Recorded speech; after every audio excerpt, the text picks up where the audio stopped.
Sepertinya oligarki Jokowi abaikan putusan Mahkamah Agung dan kalahkan putusan Presiden Prabowo yang sudah batalkan PSN PIK 2. Mereka tetap lanjutkan proyek tersebut dan tetap menindas rakyat sekitar dengan sewenang-wenang hingga mereka nyatakan melawan, termasuk dengan adakan istighosah kubro hari ini. Dan paling jahatnya yang dilakukan ini oleh Pantai Indah Kapuk dan juga Aguan dan juga kroni-kroninya dan juga aparat yang terbeli di sana begitu yang kemudian menghalau warga apa dan sebagainya adalah yang paling jahat, yaitu di mana kolam ditimbun, terus kemudian Sungai, sungai-sungai, sungai jadi kali-kali ya. ditimbun. Ya. Betul, itu luar biasa, itu jahat Jadi sejahat-jahatnya. kalau orang punya Jadi empang ya udah nggak bisa, empangnya langsung tidak bisa mati ya. ada aliran air lagi, Kalau betul. kemudian ke sawah juga nggak ada akses jalannya lagi ke situ juga Nggak ya. bisa akses, nggak ada akses jalannya lagi begitu. Jadi memang luar biasa sekali dan mereka seperti apa ya, dirinya itu sudah seperti Tuhan begitu ya, menentukan nasib orang begitu sedemikian rupa, dan masyarakat juga tidak bisa walaupun mereka memprotes apa, mereka diintimidasi gitu. Jangankan masyarakat biasa, sementara Pak Said Didu begitu yang orang mengenal dirinya dan pernah menjadi pejabat dan juga dia sangat-sangat vokal, speak up apa, tidak takut gitu. Kalau saya melihat dari rekaman-rekaman Pak Said Didu kan dia diintimidasi, ditanyai, bahkan diusir begitu ya setiap kali datang ke lokasi-lokasi tersebut. Iya, jadi salah satu yang paling memberatkan adalah masyarakat tidak bisa protes. Waktu itu kabar pagar lautnya diperintahkan dibongkar dan sebagainya, terus kemudian sebenarnya PSN-nya sudah dicabut gitu ya. Tapi proyek Mm, justifikasi PSN itu sebenarnya digunakan betul ya, dieksploitasi betul. bahwa Mhm. itu PSN, jadi kemudian aparat dan lain-lain itu semua juga aparat ini dalam artian penegak hukum, kemudian pemerintah daerah dan sebagainya sepenuhnya membantu karena PSN kan memang seperti itu ya Mbak Agi ya. Bahkan kalau Betul. ada konsekuensi konsekuensi hukum dan sebagainya itu harus didulukan, dan kemudian kalau ada konsekuensi Mhm. anggaran juga pemerintah harus membantu. Jadi benar-benar PSN itu proyek yang luar biasa kalau tetap digunakan, karena itu ya perlawanan tapi tetap berjalan gitu. Dan ini sekarang saya kira udah jadi gelombang besar juga ini perlawanan dari Banten tuh ya Mbak. Ini Abdurrahman Alka, beliau sebagai Ketua DPD RI Banten. Padanya dengan segala hormat dipersilakan. Sallallahu alaihi Nabi Muhammad. Takbir, takbir. Masih Sebetulnya PSN ya di zaman Jokowi itu disebutkan bahwa PSN-nya adalah Tropical Coastland. Coastland. Jadi Tropical yang di Coastland. sampingnya Pantai Indah Kapuk 2 ya lokasinya sebenarnya. Betul. Jadi sebetulnya Pantai Indah Kapuk 2 ada di dalamnya Pantai Indah Kapuk 2 karena memang di situ ada kawasan hutan lindung. Nah, Mm-mm. hutan lindung itulah yang kemudian akan dibabat habis rencananya untuk menjadi Tropical Coastland tersebut, yang dimana pernah disebutkan kan ketika itu oleh pihak PIK 2 ketika Airlangga Hartarto waktu itu Menko, dan dia membacakan PSN-PSN baru begitu, padahal Jokowi sudah mau lengser, bisa-bisanya membacakan PSN-PSN baru yang artinya veta accompli presiden yang selanjutnya itu untuk mengerjakan itu. Tapi kita dalam hal ini alhamdulillah ya, ternyata kemudian Rempang Eco City begitu di Riau, dan kemudian juga PSN yang ada di dalam PIK 2 itu Tropical Coastland tersebut ternyata tidak masuk ke dalam PSN-nya Prabowo. Jadi 77 PSN Prabowo ya Pak Prabowo mengumumkan ya. Yang BSD betul. bagaimana nasib BSD? Sama juga ya nggak masuk di situ ya. Iya, kalau kita lihat sih tidak ada Mas Hersu begitu. Jadi tidak PSD dicabut tapi tidak masuk di dalam ini. Jadi ya berarti nggak kan gitu kira-kira ya tidak Mbak. dilanjutkan, tidak ada anggarannya. Walaupun itu anggarannya sebetulnya oleh pihak swasta ya, tapi tidak disebutkan dalam kategori PSN yang dilanjutkan Ya ya atau carry over lah begitu ya ya. istilahnya. Jadi Tuh dilanjutkan itu nggak ada ya. begitu. Istighosah digelar sebagai bentuk perlawanan terhadap kesewenangan oligarki selama ini. Bahkan mereka berencana akan tutup beberapa daerah lagi. Satu hal yang mereka lupa bahwa status PSN PIK 2 sudah dibatalkan Mahkamah Agung dan bahkan telah dibatalkan Presiden Prabowo.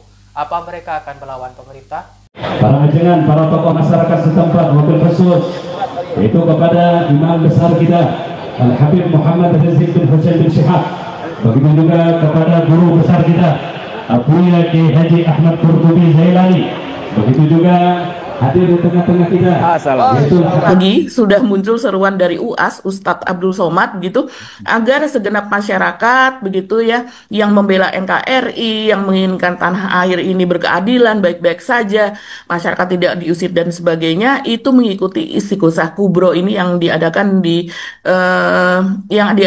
Dusun Encle begitu. Assalamualaikum warahmatullahi wabarakatuh. Kepada Bapak Ibu, Abang, Kakak, Adik, sahabat jamaah yang ada di Banten dan sekitarnya, hadiri Istighosah Kubro.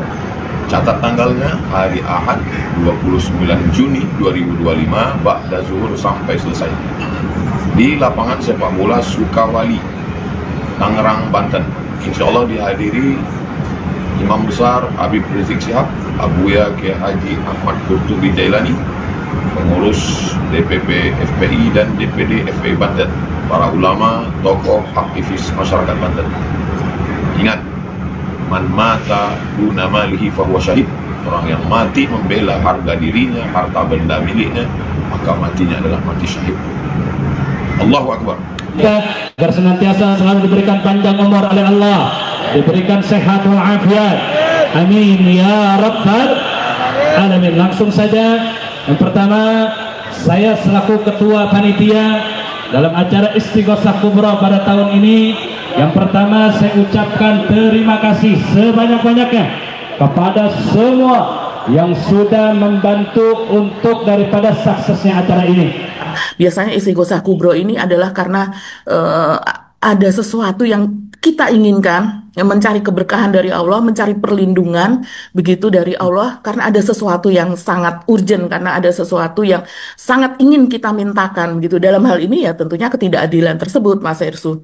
Jadi kalau menurut Said Didu itu ada sekitar 11 kampung di Encle itu, di Sukawali itu yang memang terindikasi rencananya akan digusur begitu oleh pihak PIK 2. Ya, jadi dari permennya sudah batal, kemudian dari Perpres ya, kalau Pak Prabowo sendiri kan sudah menyatakan tidak ada itu masuk. Tidak menyebut lagi. Ya, jadi sebenarnya itu udah nggak punya legal standing sama sekali ya mereka sekarang ya.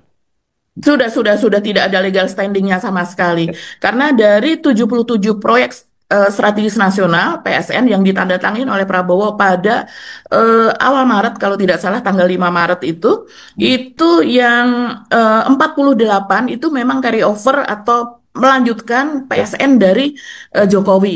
Presiden Prabowo secara resmi tidak melanjutkan sejumlah proyek strategis nasional PSN atau PIK 2 dari era Presiden Joko Widodo. Beberapa PSN itu yakni PSN PIK 2, PSN Rempang, PSN BSD, dan PSN Surabaya Waterfront City dalam rencana pembangunan jangka menengah nasional tahun 2024 hingga 2029. Menanggapi keputusan ini, mantan Sekretaris Kementerian Energi dan Sumber Daya Mineral Muhammad Said Didu menegaskan bahwa langkah selanjutnya adalah memperjuangkan keadilan bagi masyarakat yang terdampak proyek tersebut, serta menuntut pertanggungjawaban hukum bagi pengembang yang diduga melakukan pelanggaran.